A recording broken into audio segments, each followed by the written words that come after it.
This is a presentation of the Oklahoma Sports Network.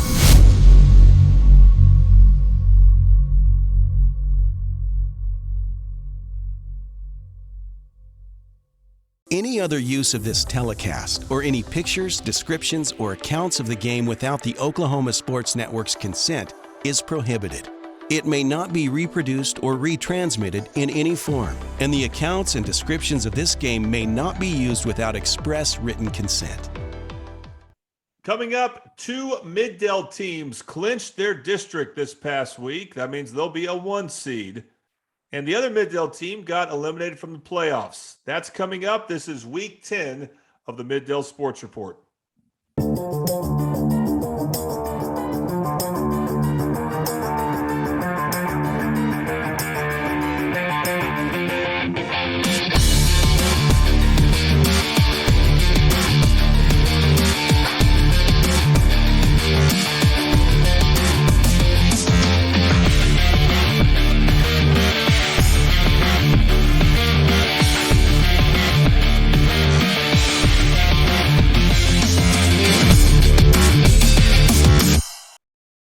Hello, everyone. Welcome to Week 10 of the Mid-Del Sports Report. I'm Jordan Ray. Coming up, I speak with Del City head coach Robert Jones about his Eagles clinching their first district title in 9 years.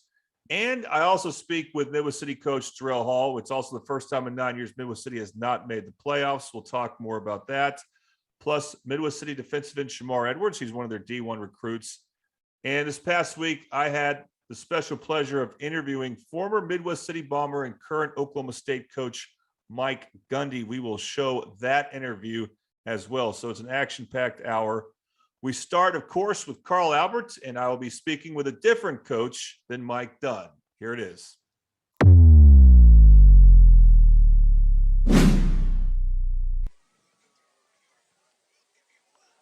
Runs outside. Come around the outside. Ball's loose. We've got a man there. Fall on it. Yes, sir. Carl Albert recovers at the 6-yard line. Motion to the left side. They get set up over there. Bazell's going to take it. He's going to go across that left side, wide open to the end zone. Touchdown, Carl Albert. This is the 12th play of this drive. One man split wide to the left, and one man in motion from right to left across the formation. Cut back there to Bazell. He's got room. He cuts in. Touchdown, Carl Albert Titans. It's probably just going to be a power. See, I'm trying to guess now, too. DeQuasy's going to take the snap. He turns to his right. Bazell was not there. DeQuasy takes it in. That's designed. Down. The Carl Albert Titans come 138 miles to Woodward, Oklahoma, and come away with the victory 51-13 over the Woodward Boomers. And once again, that was Kirk Norman and Braden Conover on the call, all the way in Woodward, America, where Carl Albert defeated Woodward, going away to clinch another district title. I have a special guest joining me now instead of Coach Dunn. Filling in for him is one of his assistant coaches, Bo Bradshaw. Coach Bradshaw, thank you for joining us here. Thanks for having me. I appreciate it. Absolutely. So tell us a few things about yourself. How'd you wind up as a football coach at Carl Albert? Okay, so I'm an alumni. I went to Carl Albert. I graduated in 2013. And then I had the privilege to go play for a few years at OBU.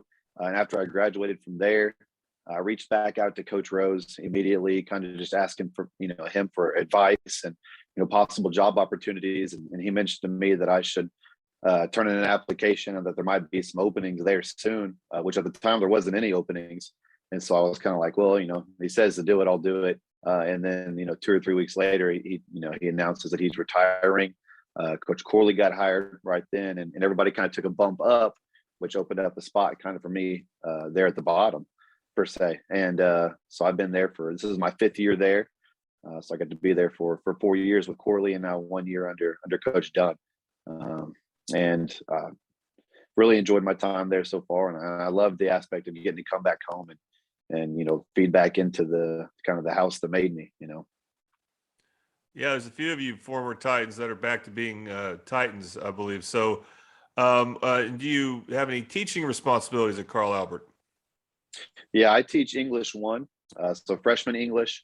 And I also this year I started teaching leadership one, which is kind of like a student council type thing where they really run a lot of the fundraising activities and school wide functions that we do. Well, that sounds like a full load. So, Yeah. all right. So, and also, I think Coach Dunn told me you're a recruiting coordinator, which sounds weird at first for high school, but then I guess it goes the other way than what a recruiting coordinator in college does, and that is you help send out tape, you help your players get noticed. What all goes into those responsibilities? Right. It's an outgoing recruiting coordinator process. And so I do my best to kind of encourage the kids to, make their own highlights, and I'll help them when they need assistance and stuff. But with the huddle platform that we have now, it makes everything so much more feasible and controllable for these kids to do all that stuff. And then I organize it into a presentable format, and I've got emails and sometimes phone numbers where I'm able to reach out to these college coaches and share this film with them, and just kind of make a sales pitch for why they should offer our guys and why our guys are the best guys available. Which our guys make it really easy to do that, because we have a bunch of guys that not only are they really good at playing football, but I can throw out their GPAs, and I can throw out all the extracurricular stuff that they do, and it's really easy to sell our guys because the character they have along with their talent. And so I really enjoyed getting into that. This is my first year doing that, so it's kind of been a learning process. Coach Dunn has been able to help me a lot in that process of trying to figure out how that all works and how the system goes. But I'm pretty proud of what we've done so far, and that was one of Coach Dunn's strengths coming in, was his ability to kind of give our guys the platform to succeed and kind of get noticed by some of these next level guys. So I would imagine when it comes to those jobs or those duties that the name Carl Albert means something to coaches across the state and country. Is that something that you've noticed too? Absolutely. Yeah. I've tried to take advantage of that the best I can. A couple of weeks ago, I actually sent an email out to the OSU recruiting coordinator, and I said, "Hey, this is the guy over at Carl Albert. I've noticed Jason making a couple plays. We've got a couple more Jason Taylors on the way if you're interested, and I think they appreciate that. But yeah, the name Carl Albert, it means a lot.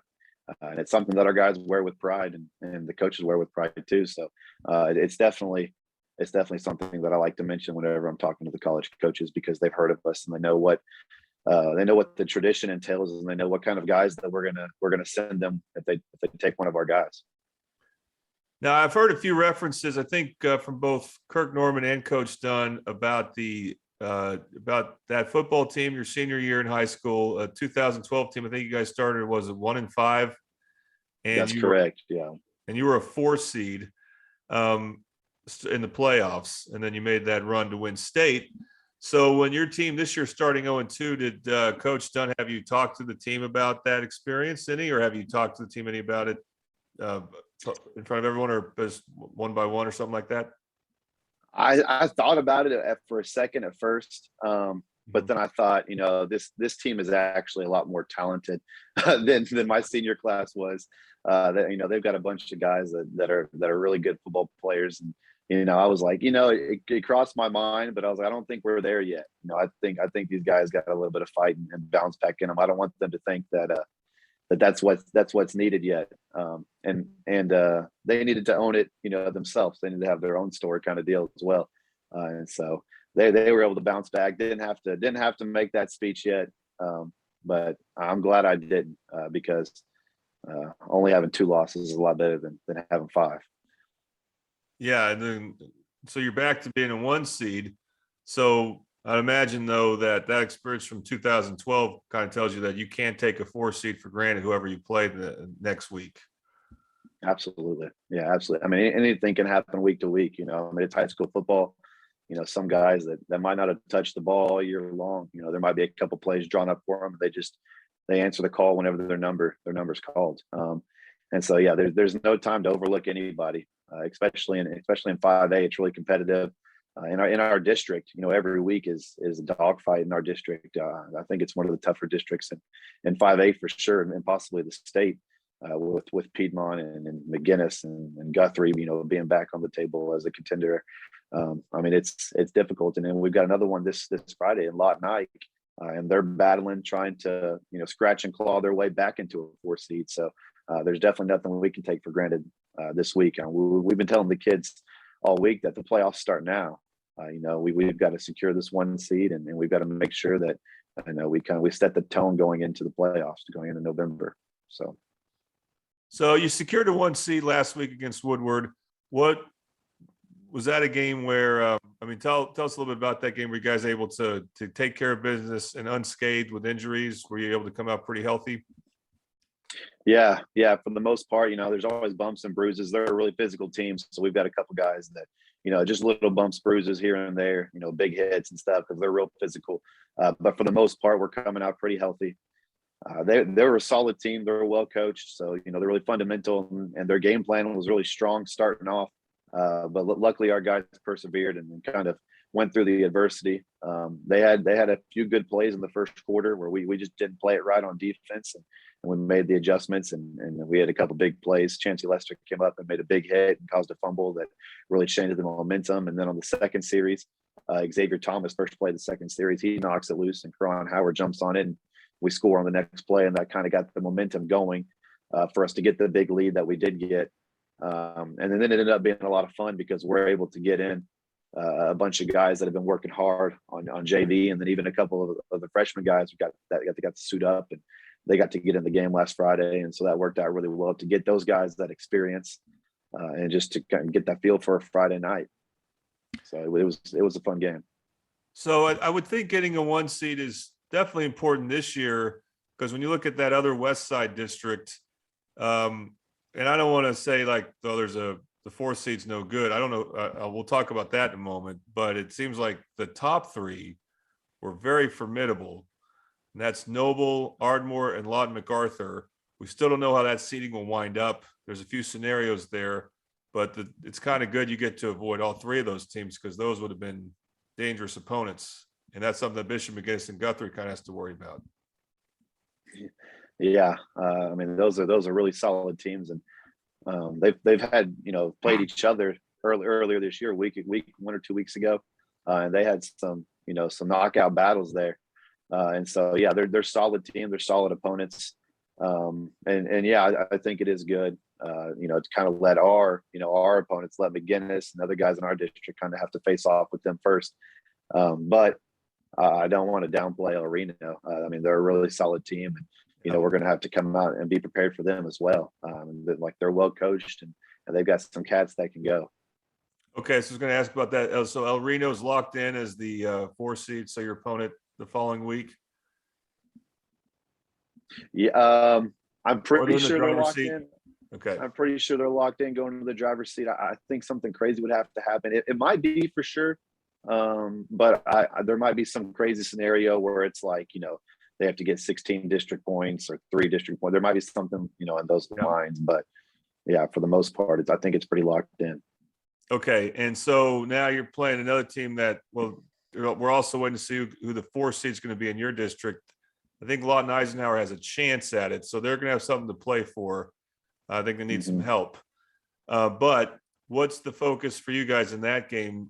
Because if you have a 1 seed clinched, you can obviously rest players if you want. And do you have any insight into whether you'll be resting more, or how will you what will your focus be in that game, I guess is my question. Yeah, it sounds cliche, but the focus is always to win the game, so there's no agenda right now to rest any guys unless the situation presents itself. But they're a good team, and we got to show up ready to go. And we definitely don't want to go into the playoffs stumbling into the playoffs. We want to go into the playoffs on a strong foot, on a strong note, and kind of just establishing the tone of how the playoffs are going to go, especially going into that first week. And so, it's full throttle on a Friday night. We got our guys ready to go, and we're viewing it like it's a playoff game. And the guys had a really good day of practice today, preparing for that.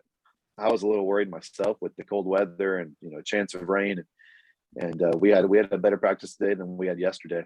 And I think that says a lot for our guys and responding. Coach Dunn kind of challenged them yesterday that there wasn't enough pop at practice, and today they came out and there was some pop. And we got to add the freshmen to the varsity practice today. You know, we had our last freshman game last night, and so they've been stepping up on scout team all year. But they got to practice all together as one big group today, and I think that kind of changed the tone of practice a little bit. I mean, it's full throttle. Still this week going into the playoffs, trying to start off on that right foot. Yeah, you coach the freshmen. How's those Titans looking? This is a really solid group. We've had some good groups since I've been here. I've been coaching the freshmen for 5 years now. This is my 5th season coaching the freshmen at Carl Albert, and this is one of the top 2 or 3. The kids love to argue about who's the best group to come through. It's one of their favorite things, and the best way for them to compare it is from the freshman season, because that's the only year you play with just your class of guys. And so they went 6-2 this year. One of those losses to being to Del City. Another one, we played Piedmont twice because of a cancellation. So we beat them once, and we lost to them once, both in 3rd place. And then they beat some really solid teams, Midwest City, McGinnis. We shut out. I mean, and it's just talent across the board. There's guys that in this class like Trinae Washington and Caden Davis. They got the call up pretty early in the season to move up as a freshman to start playing varsity, and both of those guys have been getting minutes. Trinae has made a couple big plays for the varsity. Caden Davis is a really good defensive guy that's been getting in there some, and he got a touchdown last week at Woodward at running back. He's been plugging in on special teams. And Cooper Brackage as well has been working with the varsity since early on in the year. And then just this past week, some of those guys got to move up. I talked about them at Woodward. But overall, this whole season, it's a bunch of talented guys that are some playmakers. I mean, we got. I mean, I can list them, go on and on. With last night being our last game, I'm pretty proud of them. Our quarterbacks were Devin Woodring and Declan Murphy, who Declan also played linebacker for us, and both of those guys are some studs. And Tristan Haynes and Santana Landon. I mean, we got guys all over the field that can play. But it's a special class. We're pretty excited about the potential that they have, and they're still building. They need to get in the weight room. They need to get stronger. Last week, Todd James, he's been a free safety. He got in at Woodward and he went up for a 50-50 ball and he ran into our own corner. But he almost had the pick there. But just a lot of guys. I'm like a proud dad kind of talking about him. So I'm gonna try to stop myself from rambling. But it's a solid group, and there's a lot of talent in this group. All right. Well, maybe we'll let you ramble again some other time. But Coach Bradshaw, thank you very much. We look forward to seeing what your team can do this week and then beyond in the playoffs. Awesome. I appreciate it. Thank you, Jordan.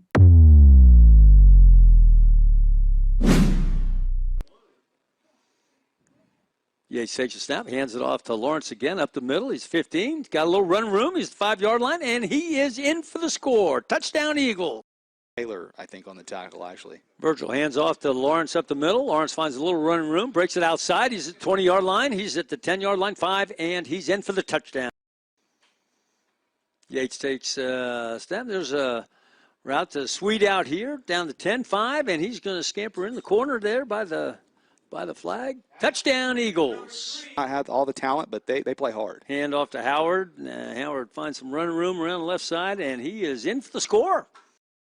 And once again, that was John Kilty and Colton Fleetwood on the call for the Del City channel of the Oklahoma Sports Network, where Del City clinched a district title with a 59-7 win over U.S. Grant. Happy to be joined by Coach Jones for Del City. And Coach, you've told me multiple times that winning the district title was a goal for your team. What did it feel like once you knew that it was official and you got it? Well, it was a surreal feeling. When you set a goal and you set it all the way in spring football, we started talking about this in spring football in May. So whenever you set a goal and the grind that you have to go through to get to that goal, spring football, summer pride, fall, losing versus Booker T, and all the tough games that we played this year, it's just a surreal feeling, and it's very rewarding to know that you can teach these kids that if you set a goal and you work hard and you overcome the adversity through that as you go to get to that goal. It's just a good feeling that these kids can learn that lesson. And the seniors, these seniors set a legacy that they will forever be remembered as the 2021 team that won a 6A district championship, the first one in 22 years. I I think it's just a start for our program. I think our program is going to continue to climb and continue to go through new heights. I'm excited about getting this playoff seed because that's what our goal was. You know, you win district, you get a #1 seed, and it just sets you up in a better position as far as going in the playoffs. That's no knock to the competition over there on the other side, but anytime you can play a 4 seed, that's better than playing the 1 seed, or 2 seed, or 3 seed. So it puts us in a position to be successful in the playoffs, and that was our #1 goal. And to be able to get there is very rewarding, and it's a very surreal feeling. All right. So what was interesting about the game, you had Virgil Yates for, I believe, 1 series and then decided to rest him, and he replaced him with George Gooseby. What went into the decision to play him for just 1 series, and how's Virgil's health?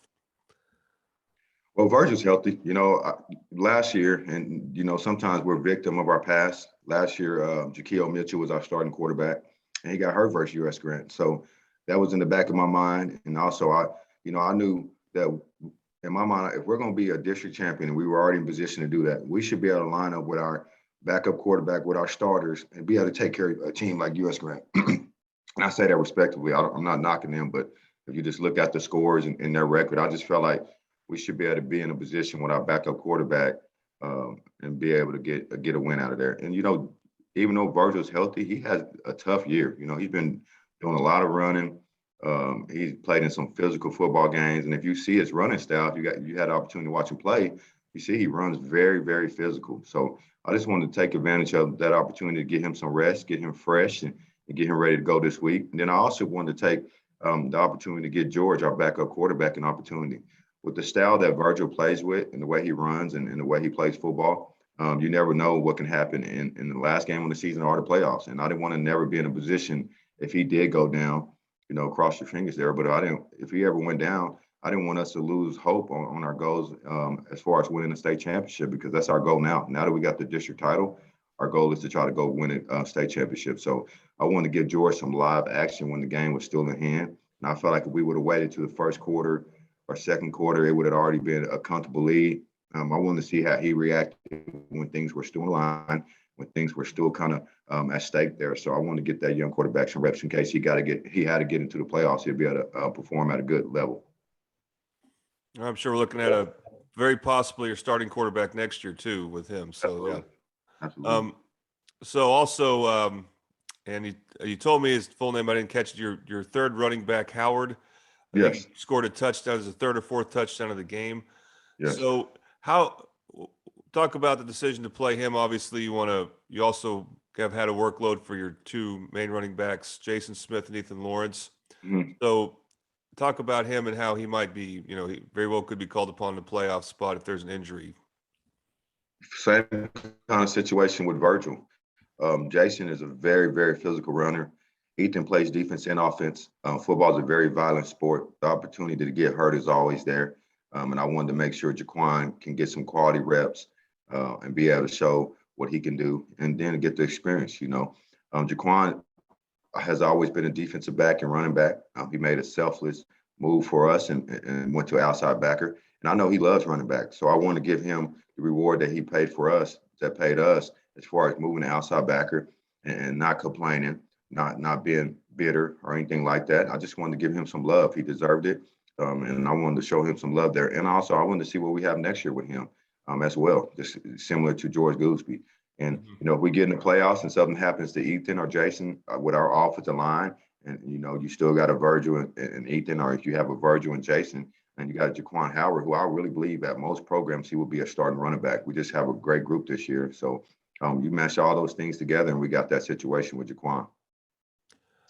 So talk about, I mean, this may be a question I ask you a few times, but how's the overall health of your team moving forward right now? Well, we're healthy, thank God. We haven't really had to deal with any injuries this year, and I think it's a testament to our strength and conditioning program. Like I said before, I never have the mindset of lifting in season. I lift the same way year round. I think that gets our kids their strength to a certain level where it's able to protect them against injuries. We haven't had one injury where a kid had to miss this year, and that's a great feeling. You know, that very rarely happens, and I think it's just our strength and conditioning program, the way we practice, and the way our kids take care of their bodies with sleep and hydration and nutrition as well. And anytime we had kids sitting out or anything like that in these type of games, it was because I just wanted them to be healthy as far as we've been getting refreshed, getting their bodies a break. We play a very physical style on offense, and then we play a very physical style on defense. And we don't have some great opponents who play physical as well. So, and it's been about 5 or 6 straight weeks, and you got back-to-back overtime games, so you add that extra minutes onto it. I just felt like guys needed that rest, and to be able to go the whole season. We still have one more game, obviously, but to be able to go 9 games without any significant injuries, that's a blessing. That's a little bit luck in there, but I think it is a testament to our strength and conditioning program and the way we lift during the season as well. So once you get towards the middle of the season and it looks like you're definitely in the driver's seat for winning the district, do you start to pay more attention to the other district in 6A too? Because and as of right now, it's pretty much a certainty you're going to play Sand Springs first round. And if you were going to get a 1 seed, that a semifinal matchup with Choctaw is very possible, and Choctaw is obviously a really good team. And then, of course, for anybody, you want to win 6A too, he probably goes through Bixby. Do you start to pay some attention to those teams during this stretch? Well, a lot of people say they want to take it a week at a time. I'm not going to sit here and lie. Absolutely. I look at those scores. I look at those matchups, not only as an opponent and a future opponent, I look at it as a football fan. There was a lot of good football games over there this year, and I wanted to just check the scores out and see how everybody was doing. And I kept up with Choctaw, Sand Springs, Bixby, Booker T.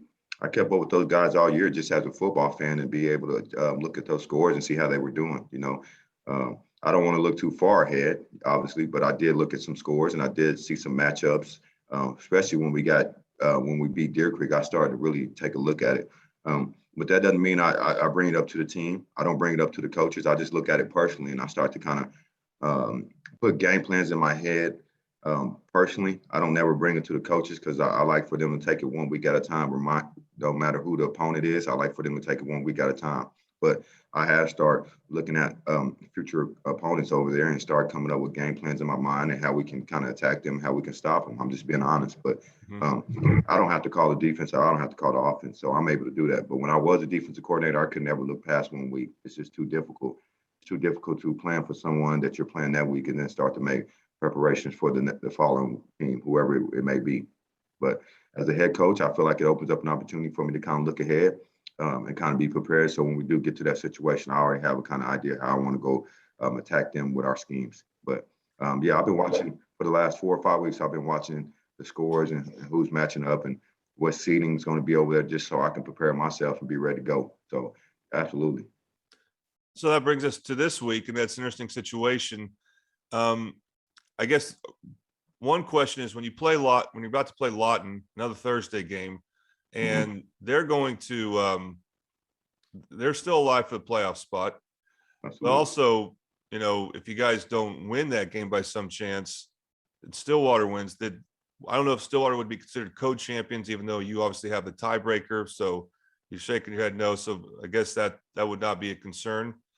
So then what will your approach be to this Lawton game with your seed locked up? And are you going to go ahead and look at even more stuff with Sand Springs because they're going to beat PC West and they're going to be that 4 seed. So that'll be your opponent the following week. And that'll be the more important game. Okay. Unless I'm just absolutely wrong, I'm looking at the seeding. If we were happen to lose a lot, we will have 1 loss. Deer Creek has 2 because they lost to Stillwater and ourselves, and then Stillwater has 1, so we will have the head-to-head. So we're outright champions. We're outright champions right now. Yes. And I know Lawton has a lot to play for, and they want to get into the playoffs. They're a proud program. I'm pretty sure that they're not happy with the way things ended last week against Deer Creek, and they want to get back out there and end on a good note for those seniors and for those coaches and for their community. So they're going to come out and play. I've been thankful enough to be part of a state championship as a player and as a coach, and I know what you have to do going into the last game of the season and going into the playoffs. You have to be clicking on all cylinders. You have to practice with a fierce mentality. You can't let off the gas. So we have to treat this game like it's a playoff game. Lawton's a playoff game for us. We're not going to rest any starters. We're not going to have any different kind of approach than we had all year. Now it's time to kind of turn up, put our foot on the gas. It's time to really get locked in. It's time to go make a run at the state championship. So we look at this as a playoff game, and we're going to practice like it. today in coaches meetings. We're going to prepare like it, and we're going to be ready to go. In our minds, we want to keep winning. We want to keep this we got an 8-game winning streak right now. So we want to go into the playoffs with a 9-game winning streak, and that's our goal. And our goal is never to let our foot off the gas once we're in contention to go and get a state championship. We're going to be full go. So I'm going to let our coaches and kids know that if we want to go make a run and we really want to go get after this gold ball, we have to be clicking on all cylinders going into the playoffs. And Lawton gives us a great matchup, a great chance to do that. I'm kind of glad the way it worked out towards the end of the season where we can have a game where we can kind of rest and get refreshed versus U.S. Grant after that Deer Creek and PC North game. But I love how we have an opponent and a team like Lawton who has playoff aspirations and wants to go get in that playoff seed. So it's going to give us a great matchup. It's going to give us a chance to continue to work and be able to click on all cylinders going into the playoffs. All right, so it's another Thursday game. By the way, how have you been spending your Friday nights this year's season with all these Thursday games? You been able to go watch games, or do you like to kind of decompress from the work? I like decompressing. Anytime I get an opportunity to just chill out the house and kind of relax, I like that.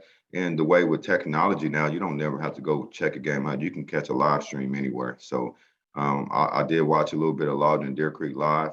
I try to keep up with a little bit of Choctaw because they have a live stream. I watched a little bit of NBA as well. I'm a new Laker fan with Westbrook being on there, obviously. So I want him to do well. But I like to decompress. I think it gives us an opportunity to get some rest. I like to look at the positives in every situation. Some people will not be happy with all these Thursday games, but I think it has given us the opportunity to get Friday and Saturday off. This year I tried something different. I like doing things different than I did when I was an assistant and coordinator. I've been doing several things different than what I've learned through my career. Most of the time you come in on Saturday, you work to like 2 or 3. I just felt like any human, no matter what profession you're in, you have to have a day off. So my whole career, we would work 7 days a week and we would just grind. I didn't want to do that to our team, and I didn't want to do that to our coaches. So we took a Saturday off this year. It's been a blessing. I had several coaches tell me that it has allowed them to be refreshed, not only mentally, but just physically. And it allowed them to spend time with their families, their kids, and their friends. And I think it's a great recipe because we can kind of tell this year how we're bonding together, how we feel refreshed on Sunday. So anytime we get a Thursday game, now you just add an extra day in there. So I like it. I think our kids got accustomed to it, and we've been able to roll, and we've been able to take advantage of it. So I've been loving it. I love the Thursday games. I think it's a great opportunity. Now, this is the first time we really have to travel, and we're going to get back late and go to school. So we'll see how that works. But like I said, it's a playoff game for us. So whatever we got to do, we got to do it.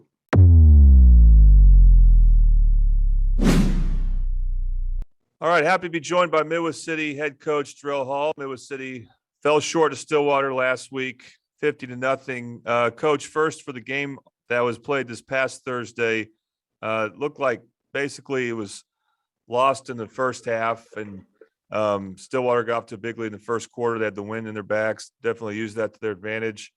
But what made Stillwater so tough in that game? Well, they executed well, and we had some miscues. I mean, we go 3 and out, and they get the block. They block the punt, and it's, we're just not doing the things we've been taught. I mean, on a punt team, you're been taught and it's been trained. You block inside, everything goes outside. Well, our right guard doesn't block he blocks out, so he lets the guy right up the A gap, right beside the center, to go cause to get the block. Unacceptable. It's been taught. It's been taught. But again, they're kids and they're humans. So that gives them a short field and they score. And then we get the onside kickoff, and got a young man that it's his first year to play football for us. He came out some last year and didn't come out. Then went back to basketball and kicked the ball to him, and he doesn't feel the punt. Everybody knows it's a live punt. I've heard him say it's a live punt. It's a live ball, not punt. It's a live ball, which means it has to be recovered by us. It is not. And he backs up and allows them to recover the ball.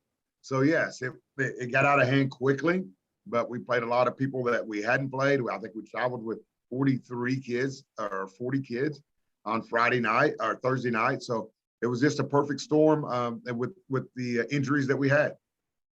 Yeah, let's talk about a couple players that I thought played well. First off, Traylon Richardson was our player of the game. and I believe he moved to middle linebacker because Eli Yanish turns out was not available.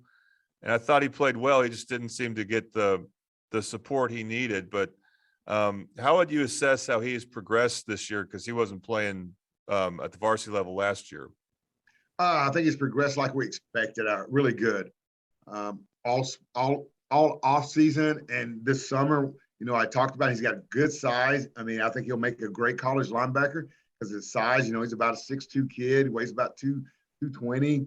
That's a good size where I think that the future is bright for him. But he works hard in the weight room. He doesn't speak a lot, and I need him to be more vocal as a linebacker because the linebackers are the quarterback of the team on the defensive side. But yeah, he's had a great season. I mean, you can just see the inexperience at times about triggering quicker. I mean, when the play's there, it takes him a little bit longer to trigger, but that's not every time. So I think that just comes more with experience. But yeah, I've been really impressed with Traylon Richardson and look forward to a bright future for him next year. All right, another junior who I thought played well at times was Bryson Spriggs. He just moved to running back kind of middle of the season, and he was running real well in the first half until, unfortunately, he did have a fumble. And then in the second half, it looked like Stillwater made an effort to try to shut down the running attack with him. But how would you say he's done playing running back really for the first time? Do you feel like he has a good – he's kind of like the lead guy for next year to be like your primary guy?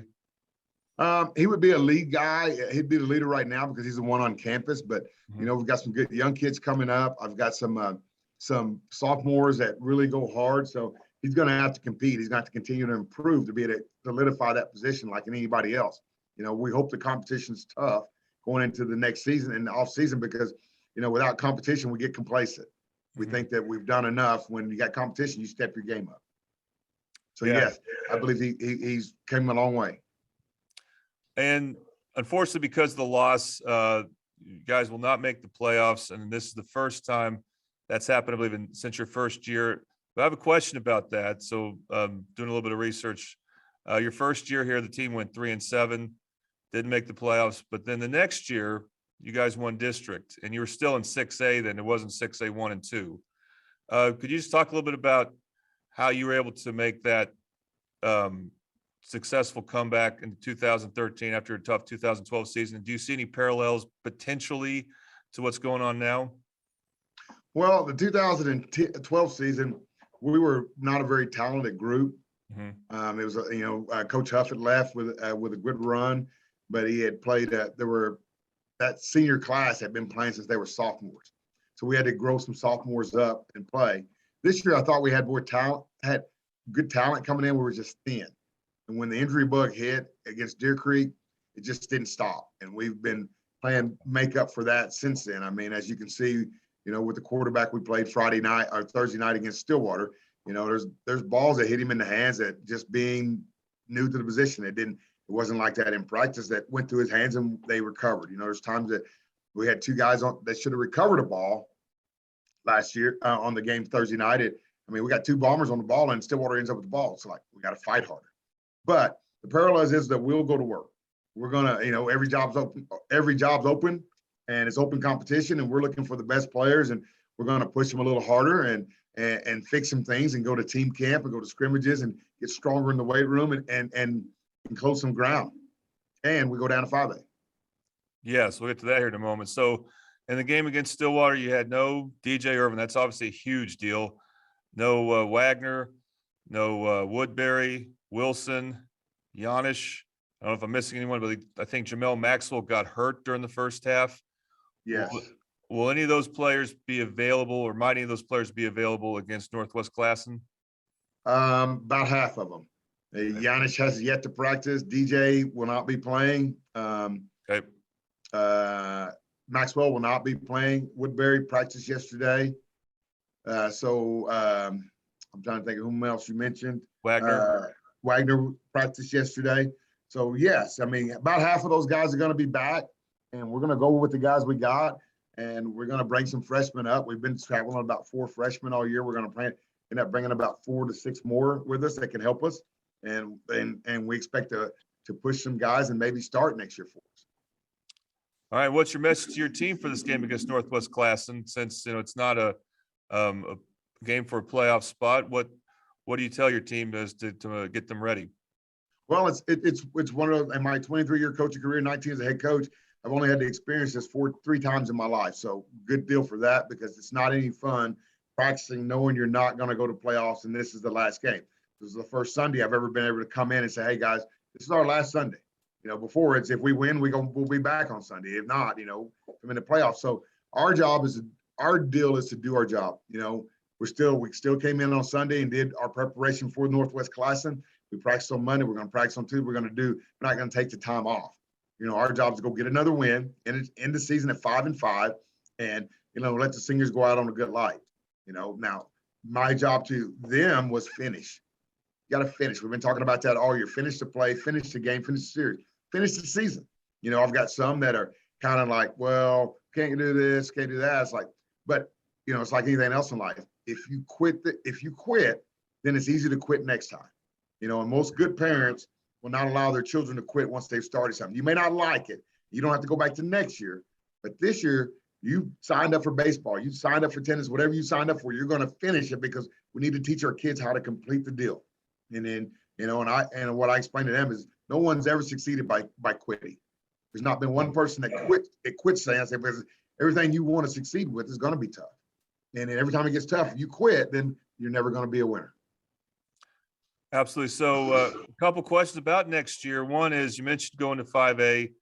I know by Friday of this week, you might be done with football in your mind, but I'm looking forward to watching Lawton MacArthur play Ardmore on the Oklahoma Sports Network. And I know those are two teams that will be contenders next year in the district you're moving to, along with Noble. And so it'll be obvious to see how those teams look. What are your thoughts about the district you're headed to? A lot of teams in the Southwest, and those are the teams I mentioned right now. Those are the three teams at the top.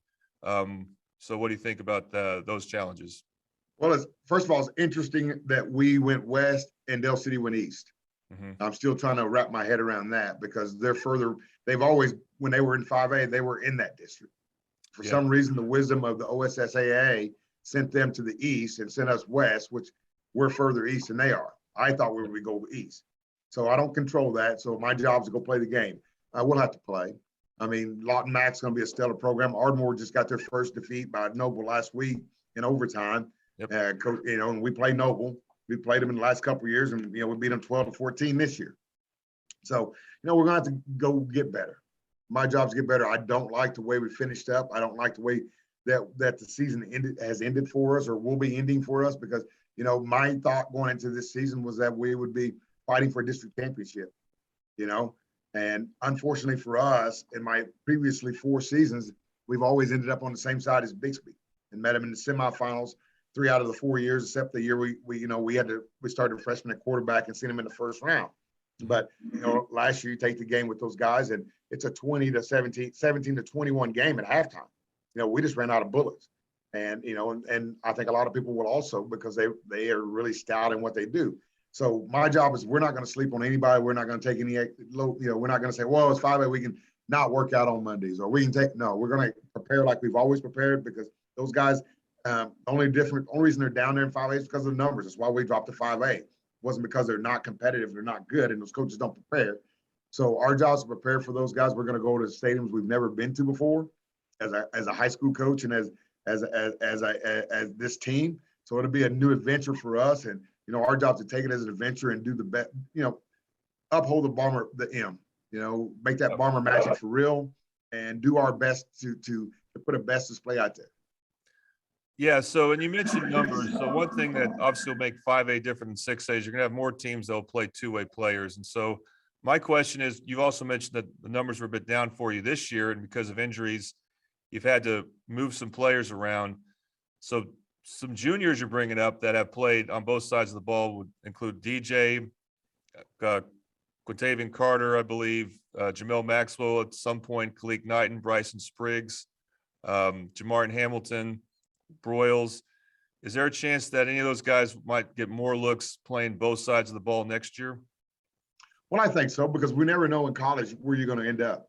I mean, I went to a small town. I went to a small school, and I played fullback, some tight end, but linebacker was my main position. Well, I went to college, they signed me as a linebacker. But when the season started, we had a fullback get hurt, and I was asked or enticed to see if I wanted to go. I said, no, I'd rather stay on the other side of the ball where I felt more comfortable. But if they'd have needed me, I would have had to. That's it. We don't decide. So we don't know where we're going to play. So the more skill sets they can develop, then the better off, more opportunities they may have to go their way. And so our job is to, be a team player. We're in a me society, unfortunately for us, that what about me? What can I do for me? What are you going to do for me? So our job is to make them team players understand that, we're probably going to be a lot of two-way guys. Now, hopefully the talent level goes up, that we don't have to play as many guys two ways, but our job is to put the best players on the field that's going to help us to win ball games. All right. Well, Coach, this is our last interview for this season. I want to again thank you for all your help this year again as we do season 3 of Middle City Bomber Football on the Oklahoma Sports Network. So thanks again. Thank you, Jordan, and good luck to you guys the rest of the year.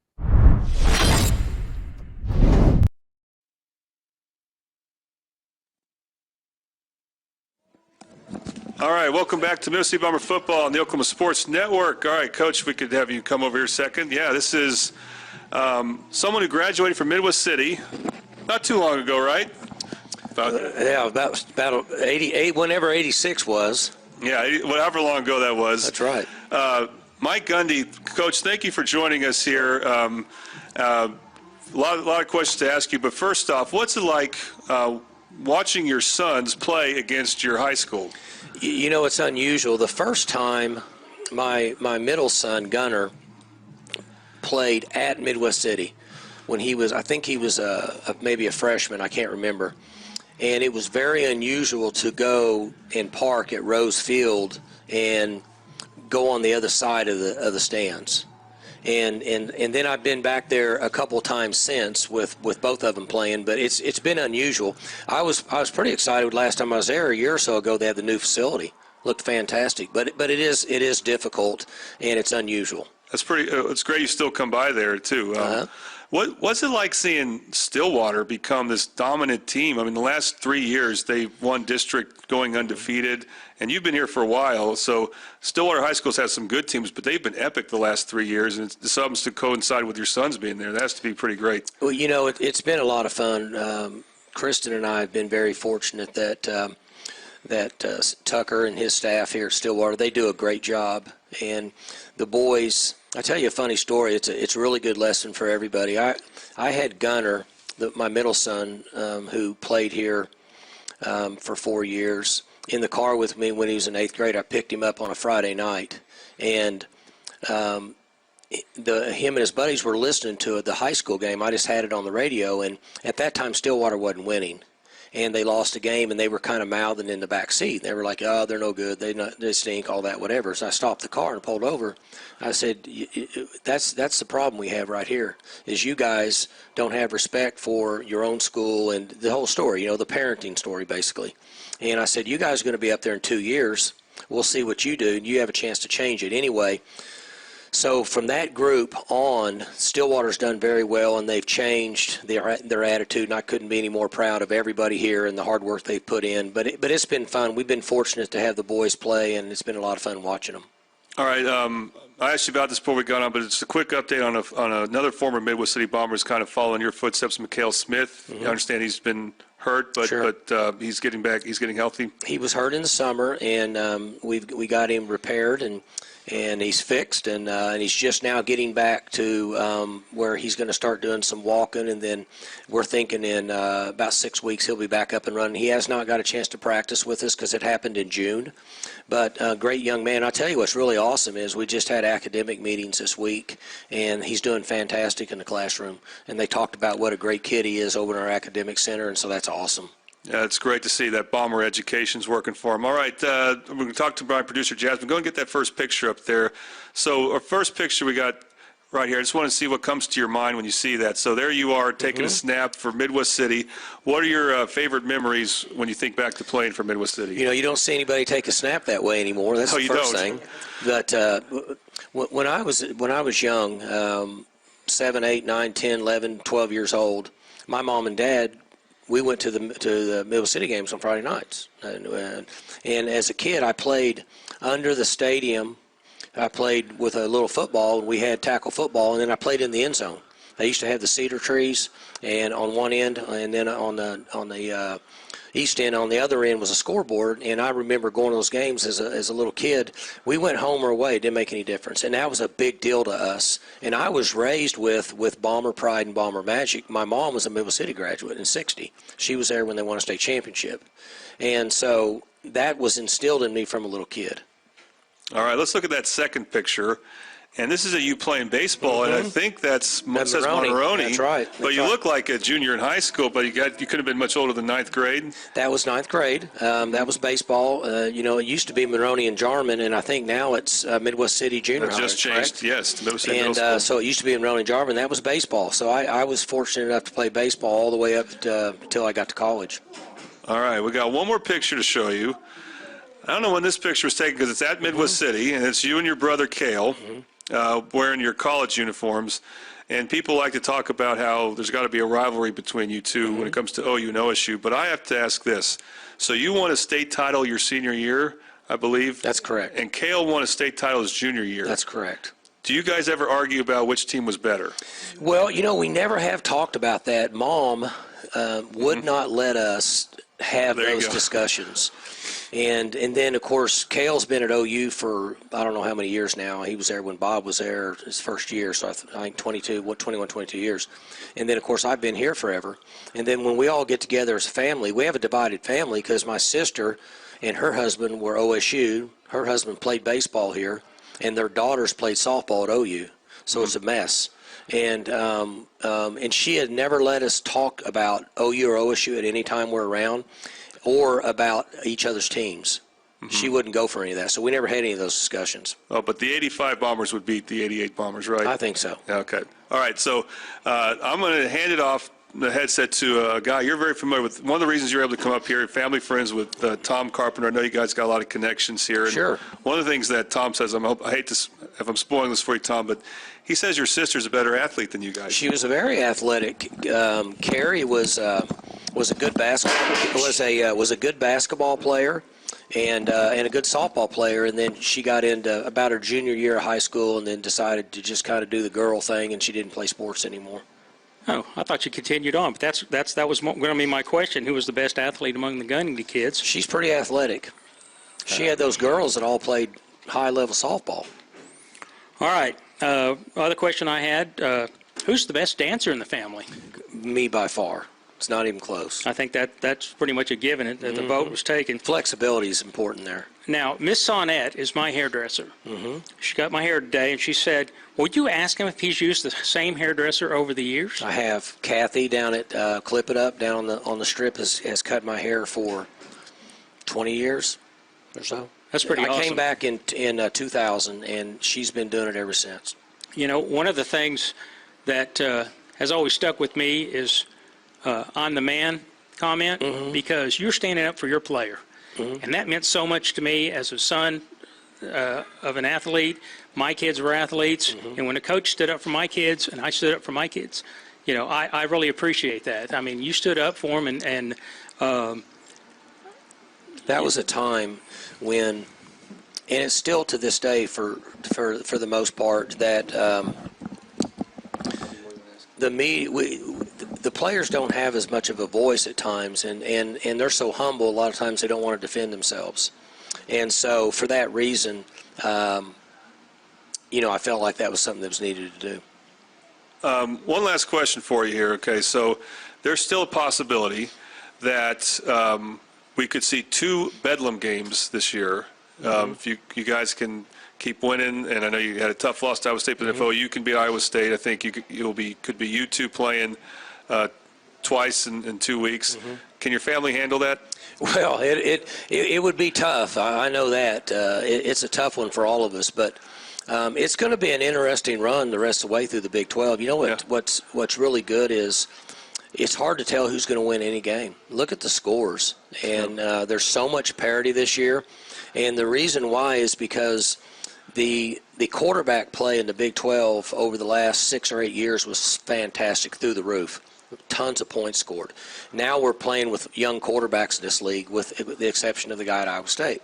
And so you're not getting the games with this much separation. So week to week, depending on who's playing, you got to be ready. Just like, Oklahoma was 38-point favorite at Kansas last week, and it was a close game right to the end. And so you just never know anymore with the way things go based on quarterback play. All right. Well, there's a lot to look forward to. And any last comments about your Midwest City days, Coach? Well, the upbringing and Tom's mom was my third grade teacher, and I knew that when he called the other day. And the upbringing that we had at Midwest City, we walked to school, we rode our bikes. People cared. Teachers took care of the students, and families took care of each other, and it was a special place. And I take my sons back and I drive them around and show them, and the memories that when I see things, the memories I have are special, just with people that took care of people, and I think that's what we like about Stillwater, is because we get the same thing here. This is a community of 45,000 people, and everybody takes care of each other. But I have special memories. Coach Evans, Coach Long. Just so many things. There's a lot of history, and I still brag all the time. I think it was 46 or 48 years that Midwest City made the playoffs in football in a row, and I brag about that all the time. And people think that's crazy, but to me that was important. It's a big deal, because that's where I was raised. Yeah, it was a great tradition when you were playing. It was a great tradition before, and it was a great tradition after. It was just one of the great traditions in Oklahoma high school football, and not just in football, but in other sports. So no doubt, yeah. And Coach is doing a good job. Coach Hall's doing a good job. Yeah. They're you watch him play, and they're structured, they're organized, and you can tell when you watch teams. See, I didn't start watching high school football again until my middle son was a freshman, because my job, obviously, and I didn't have a reason to, because I was working. And then I started watching again. And when you watch teams, you can tell where the structure and organization. And Midwest City is structured, organized, and they're doing a good job. Did you ever find yourself wanting to recruit kids now you watch your sons play when you see them play? I see them all the time. Yeah, I see guys I see athletic guys out here.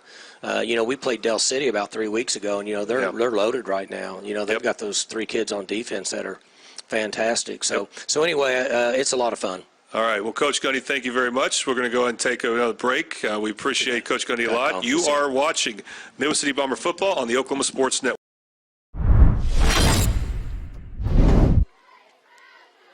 Pence hands it off to Miller, Miller will get stood up at the line. Shamar Edwards, he's all over him. Edwards still has a hold of him, won't let him go. And once again, I'm happy to be joined by starting defensive end Shamar Edwards. All right, Shamar, here we go. Before I ask you any questions on this list, who is your favorite teacher at Midwest City High School?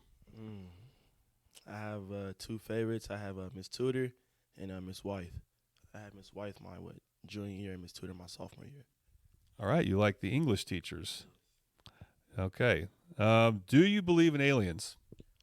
I would say, but I watch a lot of shows with UFOs, so I should say yes, but at the same time, no. Okay, kind of on the fence. Yeah. All right, if you had to eat one meal for the rest of your life, what would it be? Fried pork chops with mac and cheese and cornbread.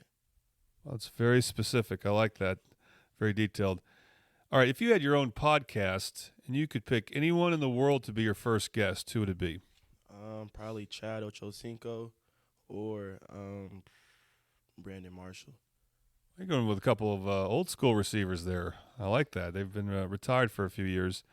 All right, do you have a car? Yes, I do.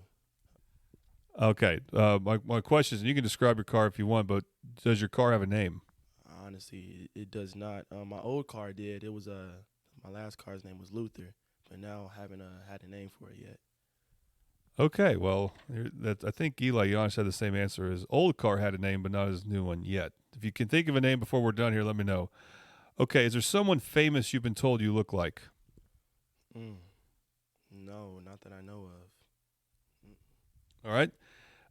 Favorite pizza topping? Sausage. Okay. Skittles or M&M's? I would say Skittles. Fritos or Doritos? Doritos for sure. Mexican food or Italian? I'd say Italian. Russell Wilson or Kyler Murray? Kyler Murray. KD or LeBron? LeBron. Okay, first LeBron in a while. Who's your favorite current athlete? Oh, I would have to say Nick Bosa. I like the way he works. I just like him overall. All right, defensive end from the Niners, right? All right, very good. Shamar, thank you very much. Thank you for having me.